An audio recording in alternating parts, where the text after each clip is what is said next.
2022 ഞാൻ BTech pass out ആവുന്നത്. അന്ന് ഞാൻ ചെയ്യേണ്ടിരുന്ന കുറേ കാര്യങ്ങൾ എനിക്ക് അറിയുപോലും ഇല്ലായിരുന്നു എന്താണെന്നുള്ളത്. പക്ഷേ ഇന്ന് എനിക്ക് കുറച്ചുകൂടെ എക്സ്പോഷർ ഉള്ളതുകൊണ്ട് എനിക്കറിയാം എന്തൊക്കെയാണ് ചെയ്യേണ്ടിയിരുന്നത്, എന്തൊക്കെ ചെയ്താൽ നല്ല ഓപ്പർച്യൂണിറ്റീസ് ഫാസ്റ്റായിട്ട് കിട്ടുന്നുള്ളത്. എനിക്ക് എന്തായാലും ടൈം ട്രാവൽ ചെയ്ത് തിരിച്ചു പോകാനൊന്നും പറ്റത്തില്ല. പക്ഷേ നിങ്ങൾ ആ ഫേസിലൂടെയാണ് പോകുന്നതെങ്കിൽ നിങ്ങൾക്ക് എന്തായാലും യൂസ്ഫുൾ ആവും. സോ നമുക്ക് സ്റ്റാർട്ട് ചെയ്താലോ? 2018 ഞാൻ +2 പാസ്സാവുന്നത്. ഞാൻ +2 ബയോളജി ആയിരുന്നു. +2 ഞാൻ അത്യാവശ്യം പഠിക്കുമായിരുന്നു, നല്ല മാർക്കും ഉണ്ടായിരുന്നു. അപ്പോൾ അതുകൊണ്ട് തന്നെ എനിക്ക് വീട്ടിൽ നിന്ന് എന്തെങ്കിലും പ്രൊഫഷണൽ ആയിട്ടുള്ള കോഴ്സസിന് പോകണമെന്ന് ഒരു നിർബന്ധം ഉണ്ടായിരുന്നു. MBBSന് പോകാനായിട്ടൊക്കെ ഒരുപാട് ട്രൈ ചെയ്തു. അപ്പോൾ എന്നോട് എഴുതാനൊക്കെ പറഞ്ഞു. പക്ഷേ എനിക്ക് ആ ഒരു ഇൻഡസ്ട്രി ഇഷ്ടമില്ലാത്തതുകൊണ്ട് ഞാൻ നീറ്റ് എന്തായാലും എഴുതാൻ പോയില്ല. പിന്നെ എനിക്കുള്ള ഓപ്ഷൻ എന്ന് പറയുന്നത്, എനിക്ക് അറിയാവുന്ന ഓപ്ഷൻ എന്നുള്ളത് എഞ്ചിനീയറിങ്ങും പിന്നെ ഡിഗ്രിയുമാണ്. ഇത് രണ്ടിൽ ഏതാണെന്ന് വെച്ചാൽ പോകാമെന്നാണ് വിചാരിച്ചത്. കാരണം വേറെ ഒരുപാട് ഓപ്ഷൻസ് ഉണ്ടെങ്കിലും ഈ ഓപ്ഷൻസ് ഒക്കെ ഉണ്ടെന്നും ഇത് പറഞ്ഞു തരാനോ അങ്ങനെയൊന്നും ആരും ഉണ്ടായിരുന്നില്ല. അങ്ങനെ ഞാൻ എഞ്ചിനീയറിങ്ങിൻ്റെ എക്സാം എഴുതി. അന്ന് കീമാണ് എക്സാം. അപ്പോൾ കീമും കുസാറ്റിൻ്റെ എക്സാമും മാത്രമാണ് ഞാൻ എഴുതിയിട്ടുണ്ടായിരുന്നത്. അങ്ങനെയാണ് ഞാൻ കുസാറ്റിൽ ബിടെക്കിന് ജോയിൻ ചെയ്തത്. 4 വർഷം അടിപൊളിയായിട്ട് പോയി. പക്ഷെ അത് കഴിഞ്ഞിട്ടാണ് ശരിക്കും ആ ഒരു റിയൽ ലൈഫിലേക്ക് ഇറങ്ങിയപ്പോഴാണ് ശരിക്കും ബുദ്ധിമുട്ട് അനുഭവിച്ചത്. പ്ലേസ്മെൻറ്റ്സിനൊക്കെ ഇരുന്ന് പ്ലേസ്മെൻ്റ് ഒക്കെ കിട്ടുന്ന ആൾക്കാരാണെങ്കിൽ ചിലപ്പോൾ വലിയ കുഴപ്പമുണ്ടാവില്ല. കാരണം പെട്ടെന്ന് തന്നെ ക്ലാസ് കഴിഞ്ഞ് കുറച്ച് നാൾ കഴിയുമ്പോൾ തന്നെ ജോയിൻ ചെയ്യേണ്ടി വരും. അപ്പോൾ വലിയ ടെൻഷനും കാര്യങ്ങളൊന്നും അനുഭവിക്കേണ്ടി വരില്ലായിരിക്കും. പക്ഷേ പ്ലേസ്മെൻറ്റ്സിന് ഇരിക്കാത്ത ആൾക്കാർ അല്ലെങ്കിൽ പ്ലേസ്മെൻറ്റ്സിന് കിട്ടാത്ത ആൾക്കാരൊക്കെ ആണെങ്കിൽ കുറച്ചും കൂടെ ബുദ്ധിമുട്ടായിരിക്കും. ഞാൻ പ്ലേസ്മെൻറ്റ്സിന് ഒന്നും ഇരുന്നിട്ടില്ല. ഞാൻ സിവിലാണ് പഠിച്ചത്. സിവിലിന് പ്ലേസ്മെൻറ്റ്സ് പൊതുവേ കുറവാണ്. പിന്നെ ആ സിവിലിൽ വരുന്ന കമ്പനീസിൽ എന്തായാലും എനിക്ക് കിട്ടില്ല. ഞാൻ പ്ലേസ്മെൻറ്റ്സിനൊന്നും ഇരിക്കില്ലായിരുന്നു. പിന്നെ IT കമ്പനീസിലാണ് കൂടുതലും സിവിലിനും വന്നുകൊണ്ടിരുന്നത്. അപ്പോൾ IT എന്തായാലും എനിക്കറിയില്ല. എനിക്ക് ഈ കോഡിങ്ങിൻ്റെ ഒരു അക്ഷരം പോലും എനിക്കറിയില്ല. അപ്പോൾ അതുകൊണ്ട് ഞാൻ എന്തായാലും ഒട്ടും ഇൻട്രസ്റ്റ് ഉണ്ടായിരുന്നില്ല. സോ അതെന്തായാലും ഞാൻ പോകില്ലായിരുന്നു. അപ്പോൾ ഇതൊന്നും ആവാണ്ടായപ്പോഴേക്കും കോഴ്സ് കഴിഞ്ഞിറങ്ങിയപ്പോൾ ചുറ്റിനുള്ള ആൾക്കാർക്കൊക്കെ അത്യാവശ്യം ജോലിയായി, അല്ലെങ്കിൽ അവർ ഹയർ സ്റ്റഡീസിന് പോകുന്നു, ഞാൻ മാത്രം ഒന്നും ചെയ്യുന്നില്ല എന്നുള്ള ആ ഒരു ട്രാപ്പായിട്ടുള്ളൊരു സിറ്റുവേഷനിൽ ഇരിക്കുകയായിരുന്നു. പിന്നെ അവിടെ നിന്ന് ഫ്രം സ്ക്രാച്ച് കുറേ കഷ്ടപ്പെട്ട് ഫിസിക്കലി മെൻ്റലി ഇമോഷണലി എക്സോസ്റ്റഡ് ആയിട്ടുണ്ട്. അത്രയും കഴിഞ്ഞതിന് ശേഷമാണ് ഞാൻ എൻ്റെ ഇഷ്ടമുള്ള ഒരു ഫീൽഡ് സെലക്റ്റെങ്കിലും എനിക്ക് ചെയ്യാൻ പറ്റിയത്. എനിക്കിതാണ് എന്ന് മനസ്സിലാക്കാനെങ്കിലും പറ്റിയത് അങ്ങനെയാണ്. ആ ഒരു പ്രശ്നങ്ങൾ ഈ വീഡിയോ കാണുകയാണെങ്കിൽ നിങ്ങൾക്ക് കുറച്ച് എങ്കിലും കുറയ്ക്കാൻ പറ്റും. അപ്പോൾ ആദ്യത്തെ ലെസൺ എന്ന് പറയുന്നത്, your career starts from your college. നമ്മളെല്ലാവരും കോഴ്സ് കഴിഞ്ഞ് അല്ലെങ്കിൽ ഡിഗ്രി കഴിഞ്ഞിട്ടാണ് നമ്മളൊന്ന് ഇരിക്കുന്നത്. ഇനി ജോലി തപ്പാം എന്ന് വിചാരിച്ച് നമ്മളിരിക്കുന്നത്. കോളേജിൽ പഠിക്കുന്ന സമയത്ത് നമ്മൾ ജോലിനെ കുറിച്ച് ആലോചിക്കുന്ന പോലും ഉണ്ടാവില്ല. Which is the first mistake. ഇപ്പോൾ കോഴ്സ് കഴിഞ്ഞ് ജോബ് നോക്കിയിട്ടുള്ളവർക്ക് ആണെങ്കിൽ, ഇരുന്ന് നോക്കിയിട്ടുള്ളവർക്ക് അറിയാം, നമ്മൾ ഒരുപാട് ഇൻഡസ്ട്രീനെ കുറിച്ച് ഇങ്ങനെ റിസർച്ച് ചെയ്യും. ഗൂഗിളിൽ അടിച്ച് നോക്കും, ഒരുപാട് വായിക്കും, കുറേ നോക്കും, വീഡിയോസൊക്കെ കാണും. എല്ലാ ഇൻഡസ്ട്രീസിനെ, എല്ലാ ഫീൽഡിനെ കുറിച്ച് അതാണോ നല്ലത്, ഇതാണോ നല്ലത്, ഇങ്ങനെ കുറേ കമ്പാരിസൺ ചെയ്യും. കുറേ കാര്യങ്ങൾ നമ്മൾ നോക്കും. അപ്പോൾ റിസർച്ച് പരിപാടിയാണ്. ഈ റിസർച്ച് എന്ന് പറയുന്നത് ശരിക്കും നിങ്ങൾ കോഴ്സ് കഴിഞ്ഞിട്ടല്ല ചെയ്യേണ്ടത്. ഇത് നിങ്ങൾ പഠിച്ചുകൊണ്ടിരിക്കുമ്പോൾ, കോളേജ് പഠിക്കുന്ന സമയത്താണ് ചെയ്യേണ്ടത്. അപ്പോൾ ഇതിന് ഒരുപാട് യൂസസ് ഉണ്ട്. കോളേജ് പഠിക്കുന്ന സമയത്ത് തന്നെ നിങ്ങൾ ഈ റിസർച്ച് സ്റ്റാർട്ട് ചെയ്യുകയാണെങ്കിൽ കോളേജ് കഴിയുമ്പോഴേക്കും നിങ്ങൾക്ക് ഒരു കറക്റ്റ് ഐഡിയ ഉണ്ടാവും, എന്തൊക്കെ കാര്യങ്ങൾ എന്തൊക്കെയാണ് എന്നുള്ളത് ഒരു ഐഡിയ ഉണ്ടാവും. അപ്പോൾ നിങ്ങൾക്ക് ഇഷ്ടം പോലെ സമയം ലാഭിക്കാം. അതിന് നിങ്ങൾ അധികം ടൈമൊന്നും സ്പെൻഡ് ചെയ്യേണ്ടി വരില്ല. ദിവസം ഒരു 10 മിനിറ്റോ 20 മിനിറ്റോ ഇതിന് വേണ്ടി ഒന്ന് സ്പെൻഡ് ചെയ്താൽ മതി. നോക്കിക്കൊണ്ടേയിരിക്കുക, എന്തൊക്കെയാണ് പുതിയ പുതിയ കാര്യങ്ങൾ വായിക്കുക, പുതിയ പുതിയ ഇൻഡസ്ട്രീനെ കുറിച്ച്. നിങ്ങൾക്ക് അറിയാത്ത ഒരുപാട് ടേംസ് ഉണ്ടാവും, നിങ്ങൾക്ക് അറിയാത്ത ഒരുപാട് ഇൻഡസ്ട്രീസ്, ഒരുപാട് ജോബ് ടൈറ്റിൽസ് ഉണ്ടാവും. അപ്പോൾ ഓരോന്നും എന്തൊക്കെയാണ്, എനിക്കതിൽ ഇൻട്രസ്റ്റ് ഉണ്ടോ ഇല്ലേ എന്നൊക്കെ നിങ്ങൾക്ക് മനസ്സിലാക്കാൻ പറ്റും. അപ്പോൾ ആ ഒരു റിസർച്ച് പരിപാടി നിങ്ങൾ ആദ്യം തന്നെ കോളേജ് പഠിക്കുമ്പോൾ തന്നെ നിങ്ങൾ ചെറുതായിട്ട് സ്റ്റാർട്ട് ചെയ്ത്, പിന്നെ അതുപോലെ തന്നെ കോമ്പറ്റീറ്റീവ് എക്സാംസ് എഴുതണമെന്ന് ആഗ്രഹമുള്ള ഒരുപാട് ആൾക്കാരുണ്ടാവും. അപ്പോൾ അതൊക്കെ നിങ്ങൾക്ക് കോളേജിൽ മിക്കവാറും ഉള്ള എക്സാംസ് കോളേജിൽ ഫൈനൽ ഇയറിൽ തന്നെ എഴുതാൻ പറ്റും. അങ്ങനെയുള്ളത് നോക്കി കണ്ടുപിടിച്ച് അത് നിങ്ങൾ അപ്ലൈ ചെയ്തിട്ടേക്കുക. എന്നിട്ട് ഫൈനൽ ഇയർ ആകുമ്പോൾ നിങ്ങൾക്ക് എഴുതാൻ പാകത്തിന് അപ്ലൈ ചെയ്തിട്ടേക്കുക. അപ്പോൾ കോമ്പറ്റീറ്റീവ് എക്സാംസിൻ്റെതാണെങ്കിൽ അതിൻ്റെ കാര്യങ്ങളും, ഏതൊക്കെ എക്സാംസ് ആണ്, എന്നൊക്കെയാണ് അതിൻ്റെ ഡേറ്റ്സ്, എങ്ങനെയൊക്കെയാണ് കാര്യങ്ങൾ, ഇതൊക്കെ കോളേജ് പഠിക്കുമ്പോൾ തന്നെ എന്തായാലും നോക്കി വയ്ക്കുക. ഒരു 3rd ഇയറോ 4th ഇയർ സ്റ്റാർട്ടിംഗ് ഒക്കെ നോക്കി വയ്ക്കുക. കാരണം കുറേ എക്സാംസ് ഫൈനൽ ഇയറിൽ നിങ്ങൾക്ക് എഴുതാൻ പറ്റും. 3rd year 4th year final ഇയറിൽ നിങ്ങൾക്ക് എഴുതാൻ പറ്റുന്ന ഒരുപാട് എക്സാംസ് ഉണ്ട്. അപ്പോൾ അത് മിസ് ഔട്ട് ആവാതിരിക്കാൻ വേണ്ടിയിട്ട് കുറച്ച് നേരത്തെ തന്നെ അതിൻ്റെ റിസർച്ച് പരിപാടികളൊക്കെ നിങ്ങൾ എന്തായാലും ചെയ്തിരിക്കും. രണ്ടാമത്തെ lesson, network with your college mates. Networking എന്ന് പറയുന്നത് വളരെ ഇമ്പോർട്ടൻ്റ് ആയിട്ടുള്ള കാര്യമാണെന്ന് നമുക്കറിയാം. അത് കോളേജിൽ നിന്നാണെങ്കിലും നമ്മൾ വർക്ക് പ്ലേസിൽ നിന്നാണെങ്കിലും മാക്സിമം നമ്മൾ നെറ്റ്വർക്ക് ചെയ്യുക. നല്ല റിലേഷൻഷിപ്സ് നമ്മൾ ബിൽഡ് ചെയ്തുകൊണ്ട് തന്നെ വരിക. നമുക്ക് ഇപ്പോൾ ആവശ്യമില്ലെങ്കിലും പിന്നീട് എപ്പോഴെങ്കിലും ഭാവിയിൽ നമുക്ക് ആവശ്യമുണ്ടാകും. കോളേജിലെ നെറ്റ്വർക്ക് എന്ന് പറയുന്നത് എപ്പോഴും നമുക്ക് കുറച്ച് സ്പെഷ്യൽ ആയിരിക്കും. കാരണം നമുക്ക് പേഴ്സണലി അവരെ അറിയാം. അപ്പോൾ അതുകൊണ്ട് ആ ഒരു ബോണ്ട് ഉണ്ട്. പിന്നെ അറ്റ് ദ സെയിം ടൈം നമുക്ക് എപ്പോൾ വേണമെങ്കിലും, നമ്മുടെ ലൈഫിൽ എപ്പോൾ വേണമെങ്കിലും, ഒരു പ്രൊഫഷണൽ ആവശ്യത്തിനാണെങ്കിലും നമുക്ക് പേഴ്സണൽ ആവശ്യത്തിനാണെങ്കിലും ഈ ആൾക്കാരെ നമുക്ക് റിലേ ചെയ്യാൻ പറ്റും. ഒരു അഡൽറ്റിന് ആദ്യത്തെ ഒരു 500 അല്ലെങ്കിൽ ഒരു 1000 പീപ്പിളിൻ്റെ ഒരു നെറ്റ്വർക്ക്, 1000 ഉണ്ടോയെന്ന് അറിയില്ല, ഒരു 500 to 1000 പീപ്പിൾ ഉള്ള ഒരു നെറ്റ്വർക്ക് ബിൽഡ് ചെയ്തെടുക്കാൻ പറ്റുന്നത്, അല്ലെങ്കിൽ ആദ്യത്തെ ഒരു നെറ്റ്വർക്ക് ബിൽഡ് ആവുന്നതെന്ന് പറയുന്നത് കോളേജിൽ നിന്നാണ്. സോ അത് നിങ്ങൾ മാക്സിമം യൂസ് ചെയ്യുക. പിന്നെ നെറ്റ്വർക്ക് എന്ന് പറയുമ്പോൾ നിങ്ങൾ എല്ലാവരോടും ചാടിക്കയറി പോയി സംസാരിച്ച് പരിചയപ്പെട്ട് അങ്ങനെയൊന്നും അല്ല. നെറ്റ്വർക്കിംഗ് എന്ന് പറയുന്നത് നിങ്ങളൊരു ഇനീഷ്യേറ്റീവായിട്ട് എടുത്ത് ചെയ്യേണ്ട ഒരു കാര്യമായിട്ട് വിചാരിക്കേണ്ട. എന്തായാലും നിങ്ങൾ കുറേ ആൾക്കാരെ പരിചയപ്പെടും. ഇപ്പോൾ നിങ്ങൾ കുറേ കാര്യങ്ങൾ സംസാരിക്കുക, നിങ്ങൾക്ക് സെയിം ഇൻട്രസ്റ്റ് ഉള്ള ആൾക്കാരെ നിങ്ങൾ കാണുകയാണെങ്കിൽ നിങ്ങളുടെ ഇൻട്രസ്റ്റുകളെ കുറിച്ച് കൂടുതൽ സംസാരിക്കുക, ഡീപ്പായിട്ട് സംസാരിക്കുക, ഐഡിയാസ് ഷെയർ ചെയ്യുക. ഇതൊക്കെ നിങ്ങൾക്ക് എപ്പോഴും യൂസ്ഫുൾ ആവുന്ന കാര്യങ്ങളാണ്. മൂന്നാമത്തെ lesson, do not wait for an opening.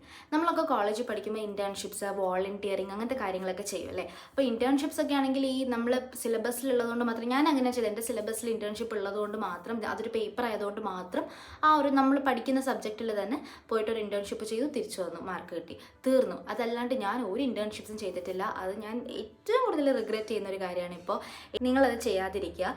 നിങ്ങൾ പഠിക്കുന്ന സബ്ജക്റ്റിലാണെങ്കിലും അല്ലാണ്ട് നിങ്ങൾക്ക് ഇൻട്രസ്റ്റ് തോന്നുന്ന ഏതെങ്കിലും ഒരു ഫീൽഡിലാണെങ്കിലും നിങ്ങൾ ഇൻറ്റേൺഷിപ്സ് ചെയ്യുക. നിങ്ങൾ ആ ഒരു ഇൻഡസ്ട്രീനെ കുറിച്ച് പഠിക്കണം, അതെങ്ങനെയാണ് കാര്യങ്ങൾ എന്നൊക്കെ നിങ്ങൾക്ക് കൂടുതൽ അറിയണം എന്നുണ്ടെങ്കിൽ ഡെഫിനറ്റ്ലി ഇൻറ്റേൺഷിപ്സ് ഭയങ്കരമായിട്ട് ഹെൽപ്പ് ചെയ്യും. പിന്നെ ഇൻറ്റേൺഷിപ്സിന് അപ്ലൈ ചെയ്യുമ്പോഴും, ഇപ്പോൾ ഫോർ എക്സാമ്പിൾ നിങ്ങൾക്കിപ്പോൾ പഠിച്ചുകൊണ്ടിരിക്കുന്ന സമയത്ത് തന്നെ നിങ്ങൾക്കിപ്പോൾ സോഫ്റ്റ്വെയർ ഡെവലപ്മെൻറ്റിനോട് ഒരു ഇൻട്രസ്റ്റ് ഉണ്ട്. സോ അങ്ങനെയുള്ള കമ്പനീസ്, സോഫ്റ്റ്വെയർ ഡെവലപ്മെൻറ്റ് കമ്പനീസ് കണ്ടുപിടിക്കുക. എന്നിട്ട് നിങ്ങൾക്ക് ജസ്റ്റ് ഒന്ന് റീച്ച് ഔട്ട് ചെയ്താൽ മതി. അതിൻ്റെ ഫൗണ്ടറിനെയോ അവിടെ വർക്ക് ചെയ്യുന്ന ആരെങ്കിലും ഒന്ന് റീച്ച് ഔട്ട് ചെയ്യുക. എന്നിട്ട് പറയാം, ഞാനൊരു കോളേജ് സ്റ്റുഡൻ്റ് ആണ്, but I do have an interest in this area. അപ്പോൾ അതുകൊണ്ട് എനിക്ക് കുറച്ച് ഒരു പഠിക്കണമെന്നുണ്ട്, സോ ഇൻറ്റേൺഷിപ്പ് ഓപ്പർച്യൂണിറ്റി സീക്ക് ചെയ്യുകയാണെന്നുള്ള രീതിയിൽ പറയുകയാണെങ്കിൽ നിങ്ങൾ ഈവൻ ദോ വേക്കൻസി ഇല്ലെങ്കിൽ പോലും നിങ്ങൾക്ക് ഓപ്പർച്യൂണിറ്റീസ് തരാനായിട്ട് റെഡി ആയിട്ട് ഒരുപാട് ആൾക്കാരുണ്ടാവും. സോ അത് നിങ്ങൾ മാക്സിമം യൂട്ടിലൈസ് ചെയ്യുക. നാലാമത്തെ ലെസനാണ്, ഫൈൻഡ് പീപ്പിൾ ഫോർ ഗൈഡൻസ്. ആരാണ് ഈ ആൾക്കാർ? നിങ്ങൾ ഓൾറെഡി നിങ്ങളുടെ കോളേജിലെ അലൂമിനി ഉണ്ടാവും അല്ലേ, നിങ്ങളുടെ സീനിയേഴ്സ്. അവർക്ക് നിങ്ങളെ ഹെൽപ്പ് ചെയ്യാൻ പറ്റും. ബിക്കോസ് നിങ്ങൾ പോയ അതേ സ്പേസിലൂടെയാണ് അവരും പോയത്. സോ അവർക്ക് കുറച്ചുകൂടി ഒരു ഗൈഡൻസ്, ഒരു ഇച്ചിരി എക്സ്പീരിയൻസ് കൂടുതലായിരിക്കും. സോ നിങ്ങളെ ഗൈഡ് ചെയ്യാൻ അവർക്ക് പറ്റും. വേറെ ഇനി നിങ്ങൾക്ക് ഓൾറെഡി ഒരു ഇൻട്രസ്റ്റ് ഉള്ള ഒരു ഇൻഡസ്ട്രി ഉണ്ട്. ആ ഇൻഡസ്ട്രിയിൽ ഓൾറെഡി എസ്റ്റാബ്ലിഷ്ഡ് ആയിട്ടുള്ള, അല്ലെങ്കിൽ ഓൾറെഡി കരിയർ സെറ്റ് ചെയ്തിട്ടുള്ള, കരിയർ കൊണ്ടുപോകുന്ന ആൾക്കാരുണ്ടാവും. അവരെ റീച്ച് ഔട്ട് ചെയ്യുക, അവരോട് ഡൗട്ട്സും കാര്യങ്ങളും ചോദിക്കുക, അവരുടെ ഹെൽപ്പ് എടുക്കുക, അവരോട് ഗൈഡൻസ് ചോദിക്കുക. ഇതിലൂടെ സെയിം കടന്നുപോയ എക്സ്പീരിയൻസ് ഉള്ള ഒരാൾ നിങ്ങൾക്ക് പറഞ്ഞു തരുന്നതിനെക്കാട്ടിയും കൂടുതൽ നിങ്ങൾക്ക് ഒരു ബുക്കും ഒരു യൂട്യൂബ് വീഡിയോയും നിങ്ങൾക്ക് പറഞ്ഞു തരില്ല. സോ അത് വളരെ ഇമ്പോർട്ടൻ്റ് ആണ്. അത് മാക്സിമം യൂട്ടിലൈസ് ചെയ്യാം. ഇനി എങ്ങനെ ഇങ്ങനത്തെ ആൾക്കാരെ നിങ്ങൾക്ക് കണ്ടുപിടിക്കാമെന്ന് ചോദിക്കുകയാണെങ്കിൽ, either യു ക്യാൻ യൂസ് ലിങ്ക്ഡിനിൽ നിങ്ങൾ പ്രോപ്പർ ആയിട്ടുള്ള ഫിൽറ്റേഴ്സ് ഒക്കെ യൂസ് ചെയ്ത് അങ്ങനെയുള്ള ആൾക്കാരെ കണ്ടുപിടിച്ച് അവർക്ക് കണക്ഷൻ റിക്വസ്റ്റ് ചെയ്ത് അവരോട് ചാറ്റ് ചെയ്യുക. അല്ലെങ്കിൽ നിങ്ങൾക്ക് സോഷ്യൽ മീഡിയ യൂസ് ചെയ്യാം. ഇപ്പോൾ ഇൻസ്റ്റഗ്രാം, യൂട്യൂബ് ഇങ്ങനെയുള്ള പ്ലാറ്റ്ഫോംസിലൊക്കെ കോണ്ടന്റ് ക്രിയേറ്റ് ചെയ്യുന്ന ആൾക്കാരുണ്ട്, അല്ലെങ്കിൽ പ്രൊഫഷണൽ കോണ്ടന്റ് ക്രിയേറ്റ് ചെയ്യുന്ന ആൾക്കാരുണ്ട്. അപ്പോൾ ഫോർ എക്സാമ്പിൾ എൻ്റെ കാര്യം പറയുകയാണെങ്കിൽ, ഞാൻ എൻ്റെ കരിയറുമായിട്ട് റിലേറ്റഡ് ആയിട്ടുള്ള വീഡിയോസും കാര്യങ്ങളാണ് പോസ്റ്റ് ചെയ്യുന്നത്. അപ്പോൾ എനിക്ക് എന്ത് ഡൗട്ട്സ് ചോദിച്ചാലും ഞാൻ അപ്പോൾ തന്നെ എനിക്ക് മെസ്സേജിലൂടെ ഞാനത് റിപ്ലൈ കൊടുക്കാറുണ്ട്. അപ്പോൾ അതേപോലെ നിങ്ങൾക്ക് ഇൻട്രസ്റ്റ് ഉള്ള ഒരു ഏരിയയിൽ, ആ ഒരു ഏരിയയിൽ കോണ്ടന്റ് ക്രിയേറ്റ് ചെയ്യുന്ന ആൾക്കാരുണ്ടെങ്കിൽ അവരെ നിങ്ങൾക്ക് റീച്ച് ഔട്ട് ചെയ്തിട്ട് അവരോട് നിങ്ങൾക്ക് ഗൈഡൻസ് ചോദിക്കാം. അഞ്ചാമത്തെ lesson, do not depend only on job portals. ഇതാണ് ഏറ്റവും കൂടുതൽ ജോബ് ആപ്ലിക്കൻസ് വരുത്തുന്ന ഒരു മിസ്റ്റേക്ക്. ജോബ് പോർട്ടൽസിൽ ഒരു ജോബ് പോസ്റ്റിംഗ് വന്നാൽ അതിന് അപ്ലൈ ചെയ്യും, പിന്നെ വെറുതെ ഇരിക്കും. ഒരിക്കലും ചെയ്യരുത്. നിങ്ങൾ മനസ്സിലാക്കേണ്ട കാര്യം, പല കമ്പനീസും ജോബ് പ്ലാറ്റ്ഫോംസിൽ അവരുടെ ജോബ് പോസ്റ്റ് ചെയ്യാറില്ല, ജോബ് പോസ്റ്റിങ്സ് കൊടുക്കാറില്ല. ഇൻസ്റ്റഡ് അവരുടെ വെബ്സൈറ്റിൽ കരിയർ പേജിൽ മാത്രമായിരിക്കും കൊടുത്തിട്ടുണ്ടാവുക. അപ്പോൾ നിങ്ങൾ ചെയ്യേണ്ടതെന്ന് പറഞ്ഞാൽ, നിങ്ങൾക്ക് ഒരു ലിസ്റ്റ് ഓഫ് കമ്പനീസ്, നിങ്ങൾക്ക് വർക്ക് ചെയ്യാൻ ഇൻട്രസ്റ്റ് ഉള്ള ഒരു ലിസ്റ്റ് ഓഫ് കമ്പനീസ് നിങ്ങൾ എപ്പോഴും എടുത്ത് വെച്ചേക്കുക. എന്നിട്ട് ഒരു വൺസ് എ വീക്ക് അല്ലെങ്കിൽ വൺസ് ഇൻ 2 weeks അവരുടെ കരിയർ പേജ്, അതായത് ഈ വെബ്സൈറ്റിലെ കരിയേഴ്സ് പേജിൽ പുതിയ ജോബ് പോസ്റ്റിങ്സ് എന്തെങ്കിലും വന്നിട്ടുണ്ടോ എന്നുള്ളത് ചെക്ക് ചെയ്യുക. എന്നിട്ട് വന്നിട്ടുണ്ടെങ്കിൽ അത് അവിടെ ഡയറക്റ്റ്ലി നിങ്ങൾ അപ്ലൈ ചെയ്യുക. ഒരു ബോണസ് പോയിന്റോടെ പറഞ്ഞുതരാം. കരിയർ പേജിൽ അപ്ലൈ ചെയ്തതിന് ശേഷം നേരെ ലിങ്ക്ഡിനിലേക്ക് വരിക, ഈ കമ്പനി പേജ് സെർച്ച് ചെയ്യുക, എന്നിട്ട് ഈ കമ്പനിയുടെ HR കണ്ടുപിടിക്കുക. HR ഡയറക്റ്റ് ആയിട്ട് ഒരു കണക്ഷൻ റിക്വസ്റ്റ് അയച്ചതിന് ശേഷം മെസ്സേജ് അയക്കുക. അതായത് ഇന്ന കമ്പനിയിൽ ഇന്ന റോളിന് വേണ്ടി ഞാനൊരു ആപ്ലിക്കേഷൻ അയച്ചിട്ടുണ്ട്. പിന്നെ നിങ്ങൾക്ക് കുറച്ചുകൂടെ എക്സ്ട്രാ കുറച്ച് കാര്യങ്ങളോട് പറയാം. ഇപ്പം എന്തുകൊണ്ടാണ് നിങ്ങൾ ആ ഒരു കമ്പനിയിൽ അയക്കുന്നത്, അല്ലെങ്കിൽ എന്താണ് നിങ്ങളുടെ എക്സ്പെക്ടേഷൻ, എന്താണ് നിങ്ങളുടെ സ്കിൽസ്, നിങ്ങൾക്ക് ആ ഒരു റോൾ ചെയ്യാൻ പറ്റും എന്നുള്ളൊരു കോൺഫിഡൻസ് ഉണ്ട്. അങ്ങനെ ഒരു ചെറിയ നോട്ടും കൂടെ കൊടുക്കുകയാണെങ്കിൽ നിങ്ങൾക്ക് ഈസിലി ഒന്ന് നോട്ടീസ് ആവാനായിട്ട് അത് ഹെൽപ്പ് ആവും. 6th ലെസൺ ആണ്, be ready for interviews at any time. നിങ്ങളൊരു ആപ്ലിക്കേഷൻ അയച്ചു കഴിഞ്ഞാൽ എപ്പോൾ അത് ഇൻ്റർവ്യൂ വരുമെന്ന് പറയാൻ പറ്റില്ല. ചിലർ നേരത്തെ പറയും, പക്ഷെ ചിലപ്പോൾ വളരെ സ്പോണ്ടേനിയസ് ആയിട്ടായിരിക്കും ഇൻ്റർവ്യൂ നടത്തുന്നത്. നല്ലോണം പ്രിപ്പയർ ചെയ്ത് വെക്കുക. ബേസിക് ആയിട്ടുള്ള ഇപ്പോൾ സെൽഫ് ഇൻട്രൊഡക്ഷൻ, പിന്നെ നിങ്ങളുടെ ഈ റോളിനെ കുറിച്ചുള്ള കുറച്ച് കാര്യങ്ങൾ, നിങ്ങളുടെ സ്കിൽസ്, നിങ്ങളുടെ എക്സ്പീരിയൻസസ്, നിങ്ങളുടെ ഇൻട്രസ്റ്റ്, പിന്നെ നോർമലി ഈ ഇൻഡസ്ട്രി നോളജ് വേണം. പിന്നെ നോർമലി ഈ ഇൻ്റർവ്യൂസിൽ ചോദിക്കുന്ന കുറച്ച് കാര്യങ്ങളിൽ അതൊക്കെ ഒന്ന് എപ്പോഴും പ്രിപ്പയർ ചെയ്ത് വെച്ചേക്കുക. അത് ഓൾറെഡി നമ്മൾ പ്രിപ്പയർഡ് സ്റ്റാൻഡേർഡ് ആണെങ്കിൽ നമുക്ക് ഭയങ്കര ടെൻഷനും കാര്യങ്ങളും ഒന്നും ഉണ്ടാവില്ല, കുറച്ച് കാമായിട്ട് നമുക്ക് ആൻസർ ചെയ്യാൻ പറ്റും. ഈവൻ ടെൻഷൻ കാരണം നമുക്ക് അറിയുന്ന കാര്യങ്ങളും പലപ്പോഴും പറയാൻ പറ്റാറില്ല അല്ലേ. അപ്പോൾ ഓൾറെഡി ഒന്ന് പ്രിപ്പയർ ചെയ്ത് വെക്കുകയാണെങ്കിൽ അത് നിങ്ങൾക്ക് ഭയങ്കര helpful. 7th and final lesson, master soft skills and cell your self. So 2 തരത്തിലുള്ള സ്കിൽസ് ആണുള്ളത്, സോഫ്റ്റ് സ്കിൽസും ഹാർഡ് സ്കിൽസും. ഹാർഡ് സ്കിൽസ് ആണ് നമ്മുടെ ടെക്നിക്കൽ സ്കിൽസ്. സോഫ്റ്റ് സ്കിൽസ് എന്ന് പറയുന്നത് communication, team work, leadership quality, ഇങ്ങനത്തെയുള്ള കാര്യങ്ങളാണ് സോഫ്റ്റ് സ്കിൽസ്. ഇതും വളരെയധികം അത്യാവശ്യമാണ്. നമ്മളൊരു കമ്പനിയിൽ വർക്ക് ചെയ്യുമ്പോൾ, ഒരു ഗ്രൂപ്പ് ഓഫ് ആൾക്കാരുടെ കൂടെ നമ്മൾ വർക്ക് ചെയ്യുമ്പോൾ ഇതൊക്കെ വളരെ അത്യാവശ്യമായിട്ടുള്ള കാര്യങ്ങളാണ്.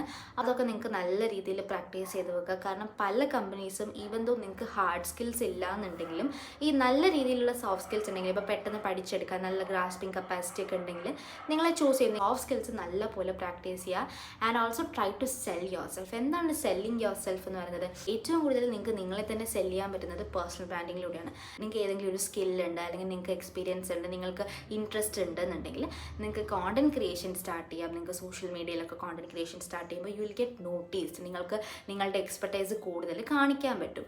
അപ്പോൾ അങ്ങനെ നിങ്ങൾ നിങ്ങളെ തന്നെ സെല് ചെയ്യാണ് and you will get a lot of inbound opportunity. So ഇന്നത്തെ ഹോംവർക്ക് സെഷൻ വളരെ സിമ്പിളാണ്. Just take A sheet of paper. 7 lessons ആണ് ഞാൻ പറഞ്ഞത്. സോ 7 ലെസൺസ് നിങ്ങൾക്ക് എഴുതാം.